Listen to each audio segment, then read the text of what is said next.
Cuenta Mateo unas palabras que el otro día, haciendo oración con ellas, me sorprendieron muchísimo, me golpearon y la voy a exponer como una idea previa y luego entramos al tema, y se trata del momento en el que María pues ha concebido un hijo. Entonces San José está un poco desconcertado porque no sabe nada de la historia y entonces apenas había tomado esta resolución, el de repudiarla en secreto, pues se le apareció en sueños un ángel del Señor que le dice: José, hijo de David, no tengas reparo en llevarte a María, porque la criatura que hay en ella viene del Espíritu Santo. Y claro, es interesante, ¿eh? O sea, está María y resulta que María ha concebido y tiene una criatura, ¿no?, dentro, en sus entrañas. Y le dice, esta criatura viene del Espíritu Santo. Es decir, que ha habido una acción eficaz por la cual María, sin más, o sea, sencillamente por la acción eficaz del Espíritu Santo, ella concibe, ¿no? Claro, la fuerza del Espíritu Santo es brutal. Luego en la misa se dice, pues ese mismo Espíritu, ¿no?, se le pide al Padre, ese mismo Espíritu que concibió en María un hijo, que ahora transforme ese mismo Espíritu transforme este pan en cuerpo de Cristo, ¿no? Es una acción misteriosa muy poderosa del Espíritu, que es capaz de hacer concebir a Cristo físicamente en el seno de María. Es interesante porque nosotros, claro, yo ese día le pedía mucho, Dios mío, envía tu Espíritu y que yo quiero concebir a Cristo. Es decir, que Cristo no de una manera física como María, pero de una manera espiritual, se ha concebido en mi interior. Y eso no es cuestión de lo que yo pueda hacer, de lo que yo pueda conquistar. María no hizo nada. Es acción poderosa y misteriosa y silenciosa del Espíritu que es capaz de hacer concebir a Cristo. Lo que queremos los cristianos, y esto es precisamente la Navidad, es que el Espíritu Santo haga concebir en nosotros, conciba a la persona de Jesucristo. Y eso es una acción muy poderosa, eficaz y real a la que estamos llamados nosotros, y es lo que en Navidad deseamos. O sea, yo lo que deseo, Dios, es que tú seas concebido en mí por obra del Espíritu Santo. Pero con un realismo brutal, o sea, no son palabras o como ideas bonitas, no. Con el mismo realismo con el que María un día tiene a ese hijo, a Cristo, y lo da a luz, con el mismo realismo yo puedo concebir, el Espíritu Santo puede hacer que yo puede concebir en mí la persona de Jesucristo. Es brutal porque entonces es un Cristo vivo, acogido en mí, pero un Cristo vivo, actuante, poderoso, inspirador, que me transforma a toda mi persona. Bueno, esto como idea previa, ¿no? Y sí que os sugiero que muchas veces de aquí a Navidad, que muchas veces le digamos, o sea, Señor, que tu Espíritu conciba en mí a la persona de Cristo, o sea, que Cristo nazca ahora en mí. Bueno, pues yo quería hablaros que tiene mucho que ver con esto, pero luego volveremos, de la misericordia, ¿no? La misericordia. La cosa es que el Papa nos ha pedido que este año sea el año de la misericordia. Esto es algo, bueno, cuanto más vueltas le doy o cuanto más lo pienso y cuanto más leo, más me golpea, ¿no? Porque lo que estoy dándome cuenta es que la propuesta del Papa es cambiar de forma de vida. O sea, lo que nos está pidiendo es que los cristianos entendamos que tenemos que vivir de otra manera, tenemos que vivir en misericordia. O sea, ¿y eso qué quiere decir? Pues muchas cosas, ¿no? Yo quiero apuntar aquí alguna. Pero vivir en misericordia es como una visión de mi persona y de los otros que queda completamente transformada por la misericordia. Si nosotros nos tomamos en serio, y es lo que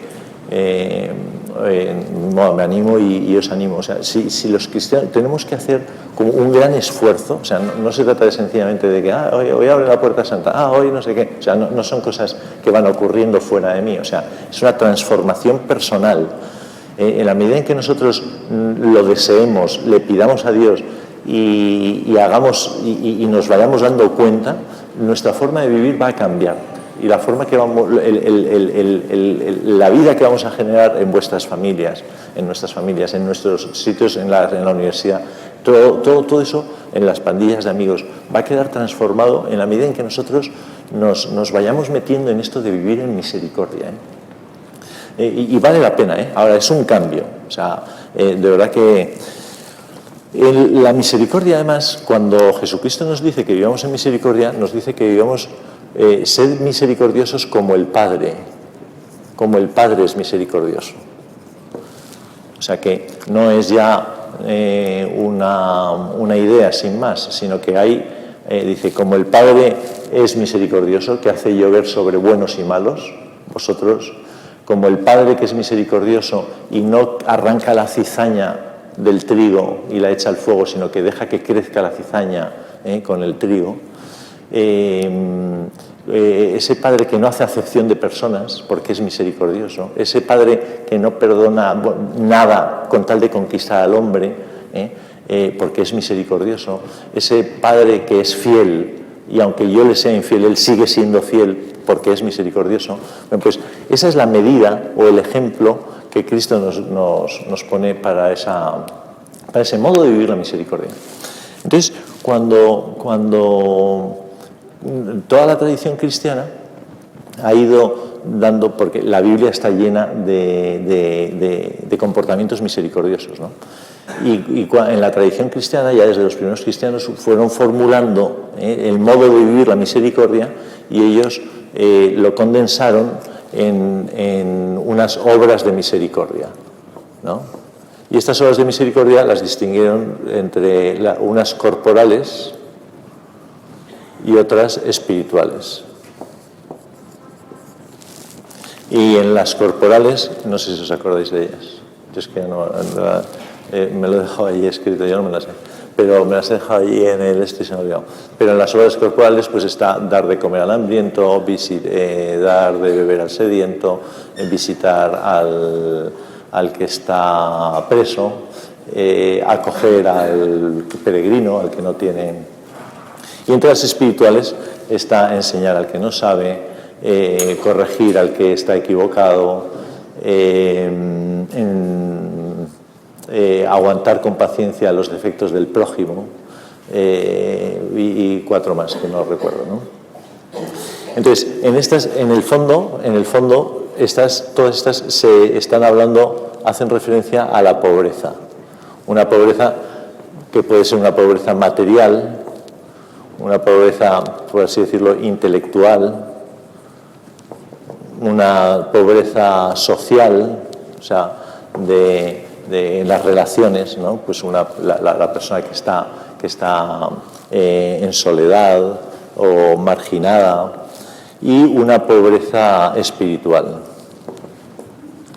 Lo que es en esas cuatro modos de pobreza que sean, pues están todas interrelacionadas. O sea, no se trata de dar pan y ya está, sino de conseguir que la misma persona que tiene pan pueda tener un desarrollo personal, un desarrollo social y un desarrollo espiritual, ¿no? Y en todas las personas se trata de ayudarles en todos los frentes, en todo ese desarrollo de la persona, ¿no? De la dignidad. Pero me quería detener en esto, en lo siguiente. Y os voy a dejar este folio, si lo podéis repartir por ahí, Ay, déjame uno. Gracias. Fijaros que cuando uno va a obrar en misericordia con los demás, por un lado está por así decirlo, el agente y el paciente, ¿no? Es decir, yo que quiero obrar misericordiosamente y la persona a la que yo quiero asistir o beneficiar de alguna manera, con lo que quiero compartir, ¿no? Entonces, aquí, en este folio, hay un par de citas, de textos. Uno es de San Agustín, ¿no? A la izquierda, que viene señalado ahí con una flecha. En un sermón, escribe San Agustín lo siguiente: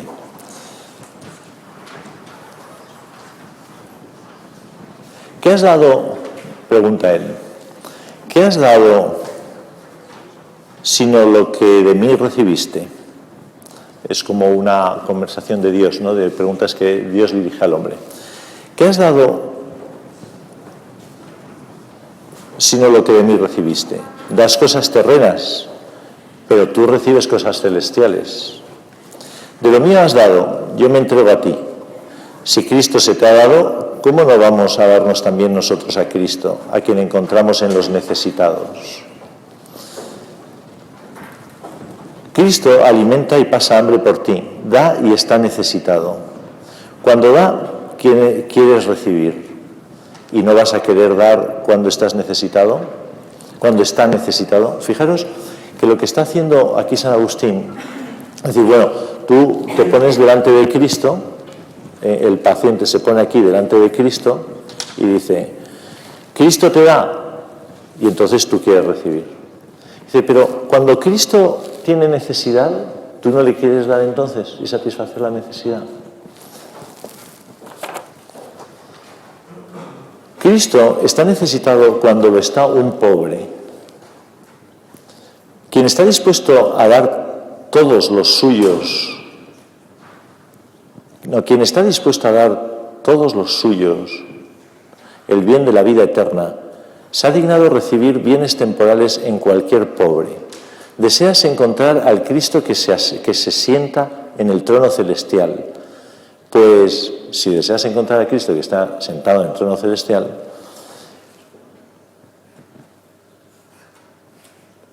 espera encontrarlo durmiendo bajo un puente. Espera encontrarlo hambriento y tembloroso del frío. Espera encontrarlo como extranjero. Lo que nos está diciendo San Agustín, y con él toda la tradición cristiana, o sea, el modo como nosotros los cristianos entendemos, es que cuando yo veo un paciente en sentido amplio, una persona con frío o sentada acostada debajo de un puente, o una persona con hambre, o una persona sola, o una persona esclava.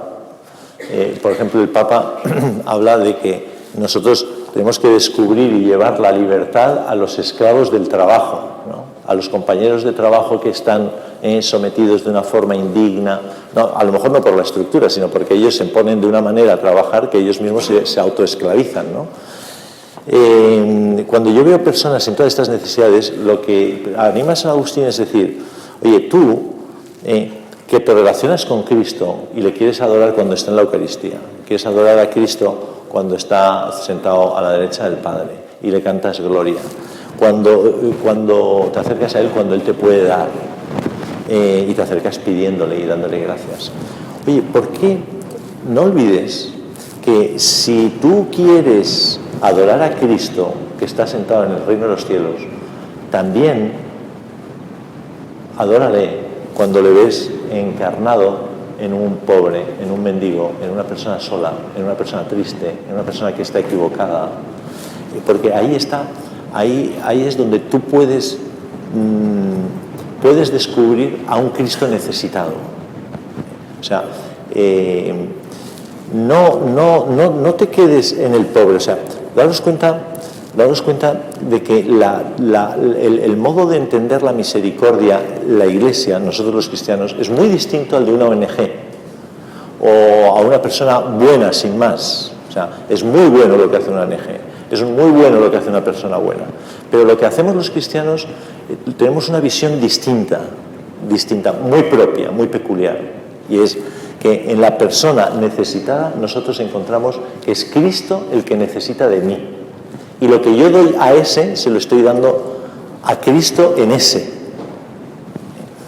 Esta visión del prójimo, en el que San Juan de Dios, una vez que iba por la calle, se paró allí a un mendigo que estaba, que olía mal, estaba roto, ¿no? Ese pordiosero, vagabundo. Y él se sentaba y empezaba a darle besos y decía, oye, pero decía, es que necesito besar a Cristo, ¿no? Cuando Madre Teresa, mira, el otro texto que está aquí es de Madre Teresa, a la derecha arriba.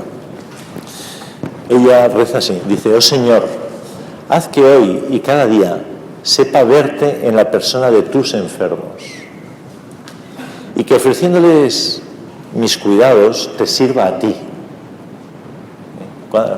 El año pasado, cuando estábamos allí en Calcuta, alguno de vosotros decía, ¿no?, que mientras limpiaba las llagas bueno, yo me acuerdo, era una persona que estaba en la casa de la muerte y tenía un agujero, pero más de un palmo, aquí en la espalda, y se le veía el hueso directamente, tenía capas de piel cortadas así, ¿no?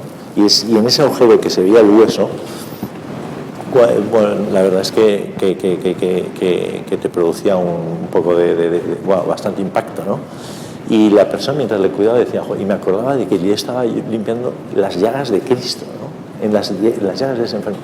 Claro, es la visión que nosotros tenemos, ¿no? O sea, no es una visión plana de hacer un gran esfuerzo o de qué horror o qué asco, es que no vemos nada de eso. O sea, nos quedamos viendo. Haz que cada día, y esto es una petición que nosotros dijimos a Dios, haz que cada día sepa verte en la persona de tus enfermos y que ofreciéndoles mis cuidados te sirva a ti. Haz que, aun oculto bajo el disfraz poco atrayente de la ira, la arrogancia o la demencia, sepa reconocerte y decir, oh Jesús, mi paciente, cuán dulce es servirte. En el paciente siempre vemos que lo que hacemos a él es más o menos, no sé cómo decirlo, pero es como es un Cristo disfrazado de enfermo. Y ojo, porque cuando nosotros lo vemos en un enfermo, nos despierta la misericordia y la piedad y es muy fácil. Pero cuando es mi hermano, que es un pesado, o está en la edad del pavo, o es mi abuela, que está sorda y la tengo más vista que el tebeo y tal, pues otra vez con lo mismo, me cuenta otra vez la guerra civil y tal, y digo, joder, abuela, sí, ya lo sé.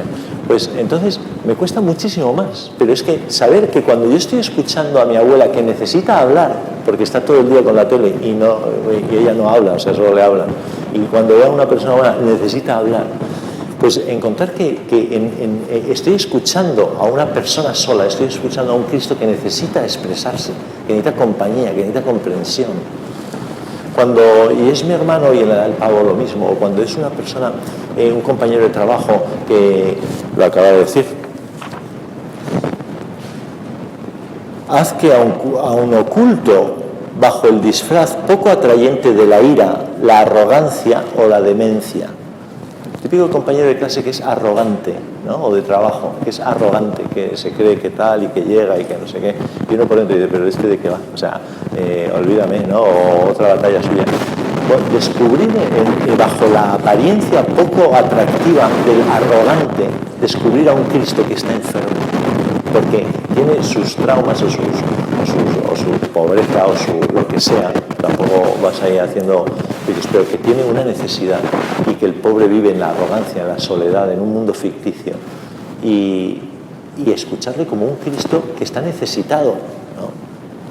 El arrogante, la demencia o la ira, ¿no?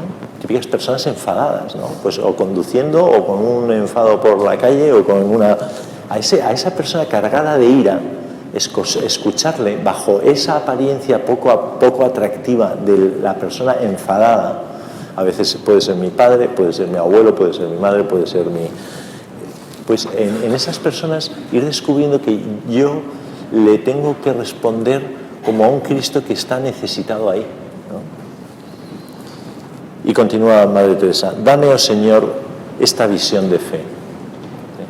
El vivir la misericordia no es cuestión de generosidad, ojo, es también cuenta de generosidad, pero en el cristiano la misericordia es cuestión de fe, o sea, de ser capaz de tener una visión de fe por la cual yo descubro en el paciente lo que realmente hay ahí oculto. O sea, la necesidad de un Cristo que se encarna en ese mendigo, en esa persona enferma, en esa persona sola, en el sufriente.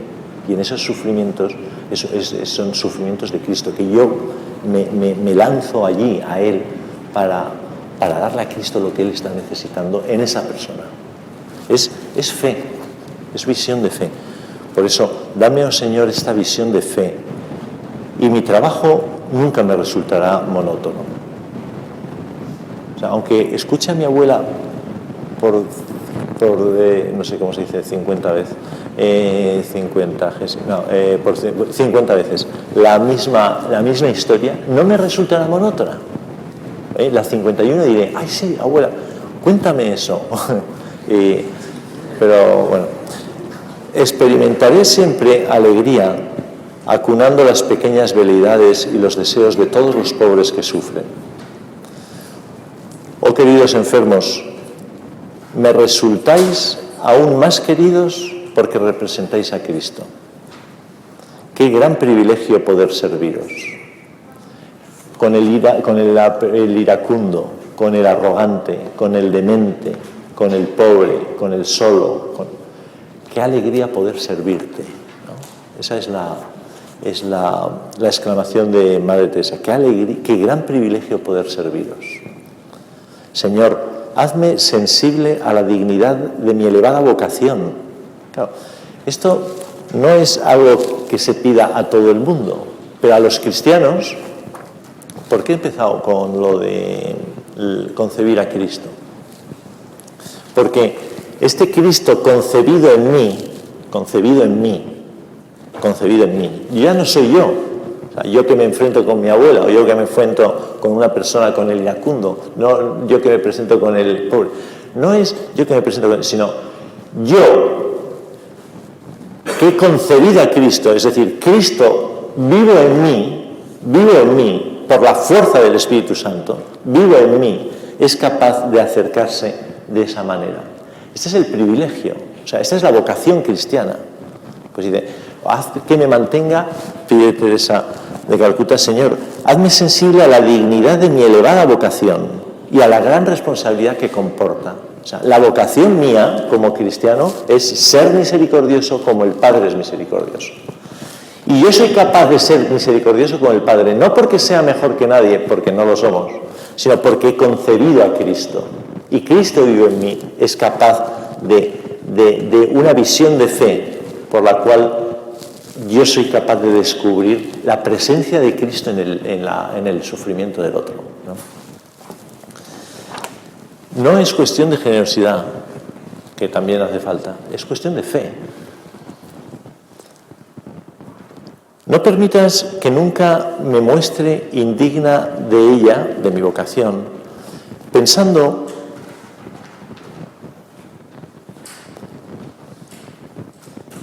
pecando. No permitas que nunca me muestre indigna de ella, pecando de dureza de corazón, falta de amabilidad o impaciencia. Fijaros que entonces dureza de corazón, impaciencia ahí,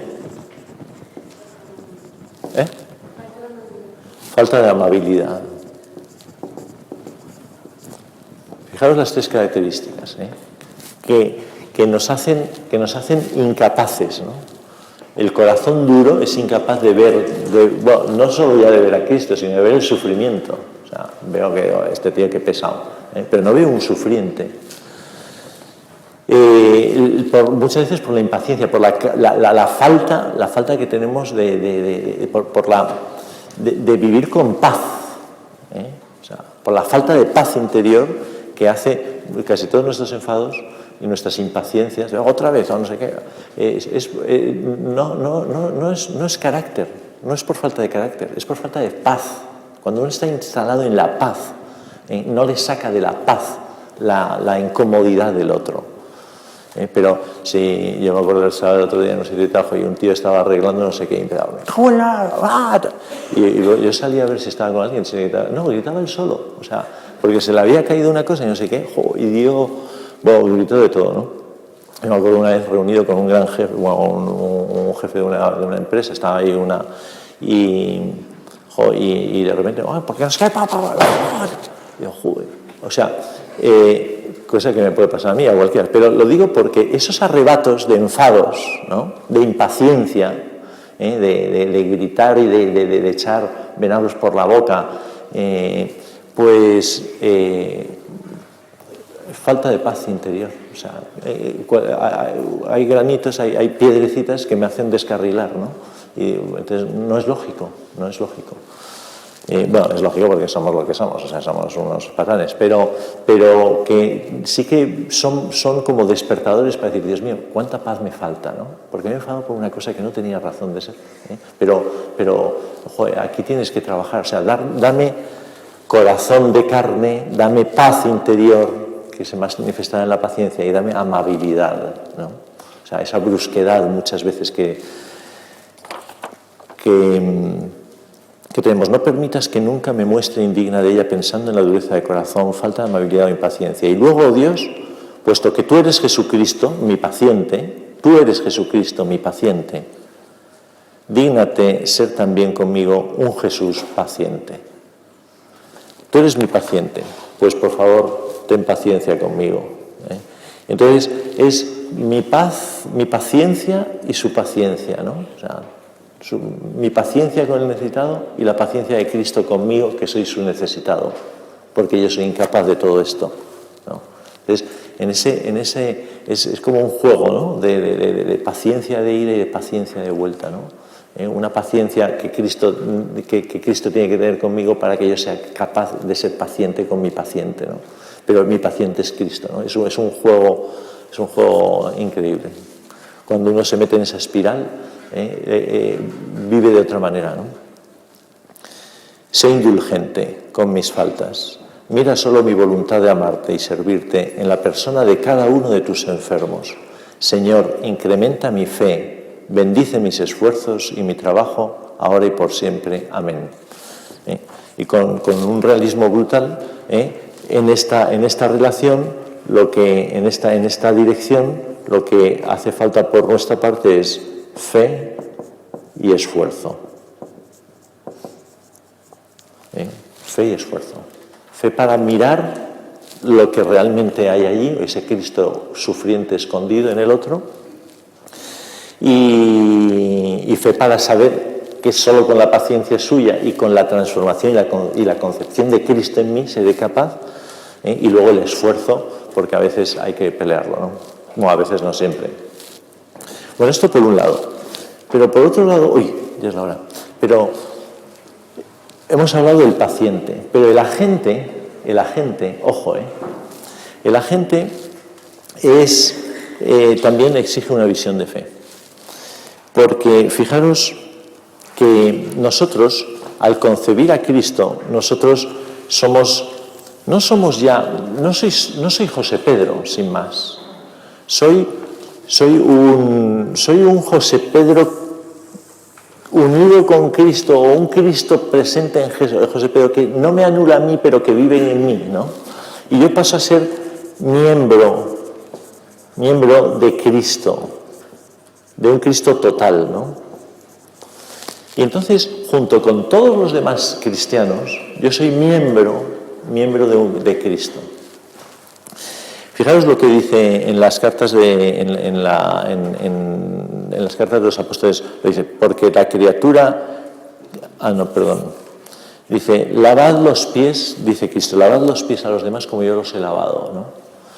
O sea, lavar los pies era la función de esclavo, o sea, ser esclavos de los demás como yo soy esclavo de vosotros.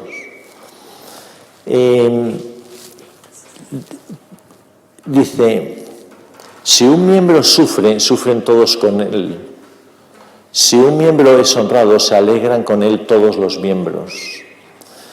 Entonces, cuando yo me pongo delante de la otra persona, debo saber que yo, por mi identificación con Cristo, soy, por así decirlo, como es Cristo quien actúa para liberar al hombre de la esclavitud. Vamos a ver, lo voy a decir, como queda muy poco tiempo, voy a intentar resumir en una sola idea. Cuando yo sigo a Cristo, no es pisar donde pisó Él, sino que es una identificación, una comunión de vida con Cristo. Entonces, yo vivo con Cristo, sigo la vocación de Cristo, sigo el camino de Cristo, sigo la entrega de Cristo, sigo la misión de Cristo y sigo la acción de Cristo y sigo la cruz de Cristo. Y en mi donación al otro, yo me doy hasta la extenuación, o sea, hasta la cruz. O sea, yo me entrego a ti con la misma medida con que Cristo se entrega. O sea, Cristo se entrega a ti en mí. O sea, y yo me entrego como Cristo se entrega, como Cristo se nos ha entregado a nosotros, sin ningún límite más que el de la cruz, es decir, sin ningún límite, ¿no? Y lo que tú necesites, yo estaré dispuesto, debo estar dispuesto como cristiano a lavar los pies, a ser esclavo, a quedarme sin lo mío, o sea, es una donación completa, o sea, sin límites. A la necesidad del otro, ¿no? Eso es la misericordia, ¿no? No podría seguir, pero no. O sea, es entregarnos.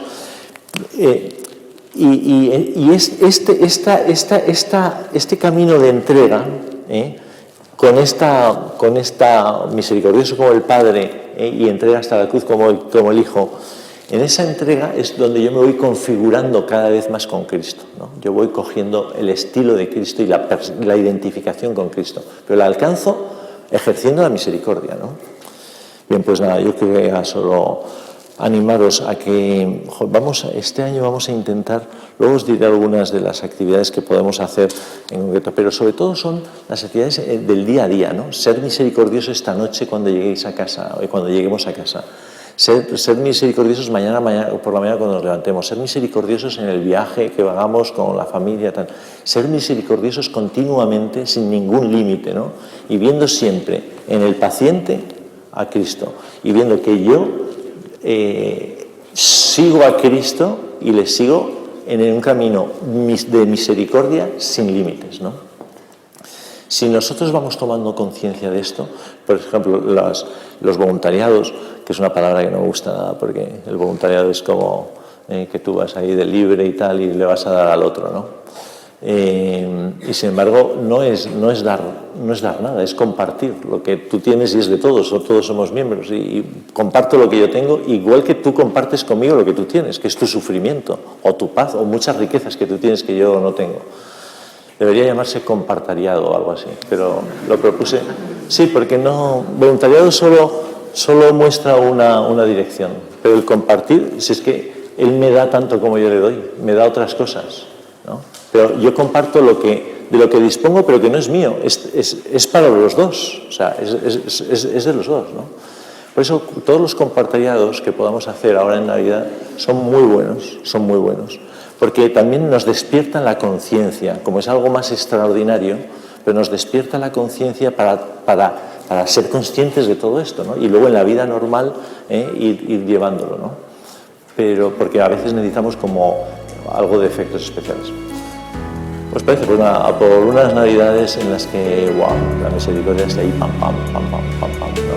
Y pidiéndole mucho al Señor que nos dé esa transformación, esa fe y ese esfuerzo, ¿no? Al estar en la presencia de tu divinidad y al contemplar la hermosura de tu santidad,